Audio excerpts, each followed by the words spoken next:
Hello again, everyone. Nice to see you, and welcome to part 3 in our Take 5 with Talent Solutions series. Look, just quickly, we've been really enjoying creating this content for you, and hopefully you found our first 2 interviews to be really beneficial. If there is any topics you'd like to see discussed or any feedback on the series so far, please contact me. I'd love to hear your thoughts and happy to have a chat if there's anything that you'd like covered. Alrighty, so I'd like to welcome our next guest, the General Manager for our Manpower Group Talent Solutions business, Mike Sacco.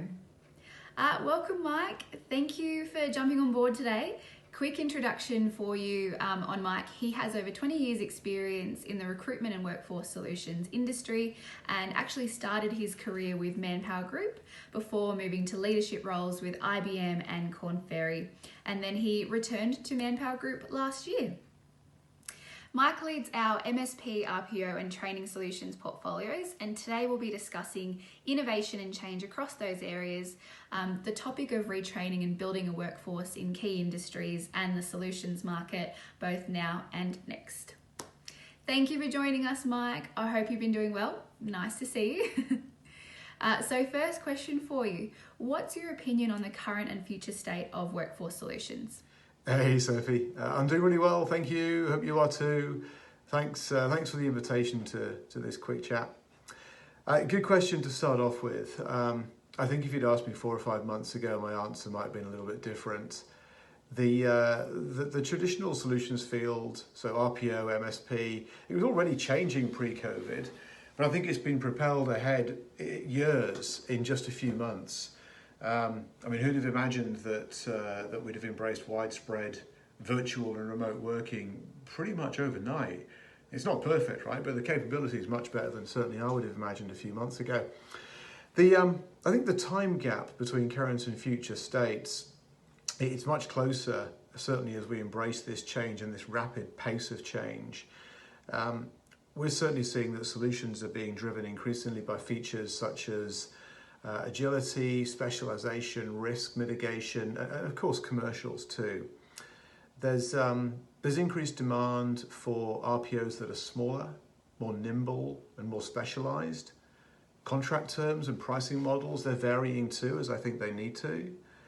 I think as a result of COVID, there's also more demand for contingent workforce management programs, contingent over perm certainly. And we're seeing more global activity in these areas as well as companies look to realize the obvious benefits.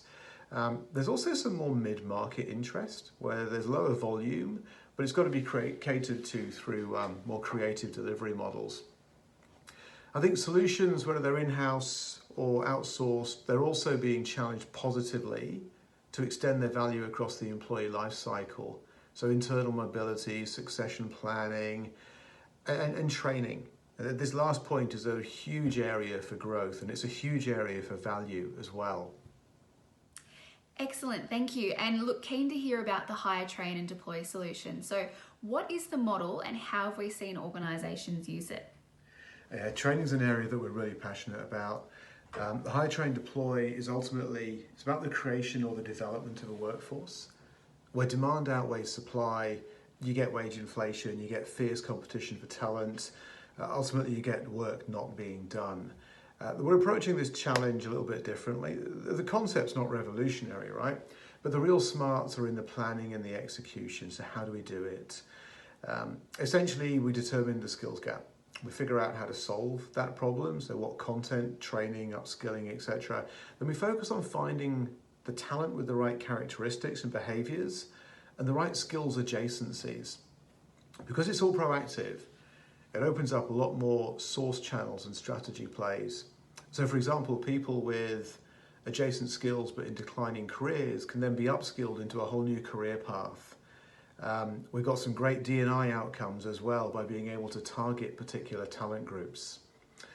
I think future talent differentiators include resilience, they include learnability.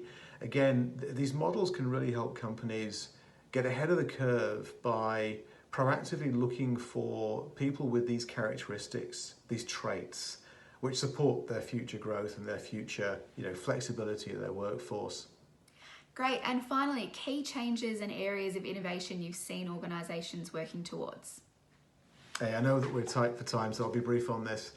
I've got to mention technology. The abundance of HR technology on the market, even just in the last 5 years, is evidence of that. You all know the buzzwords: AI, machine learning, hyper-automation. There's also the application of data, so people analytics. And finally, it's playing an increased role after years of promise.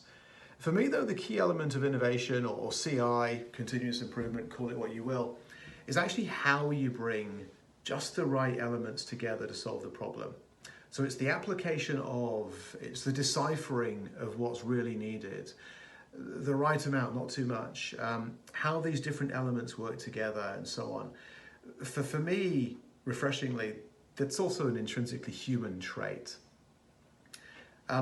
And with that, thank you very much for inviting me to take part in your interview, Sophie. I hope you and all those watching are well and stay safe and well. Thanks. Thank you, Mike. Look, once again, everyone, we really appreciate you taking a few minutes out of your day, and hopefully what we've covered has got you thinking about some possibilities for your own workplace. If you'd like to talk to us and obtain any further information, please don't hesitate to get in contact with me. Thanks again. See you next time.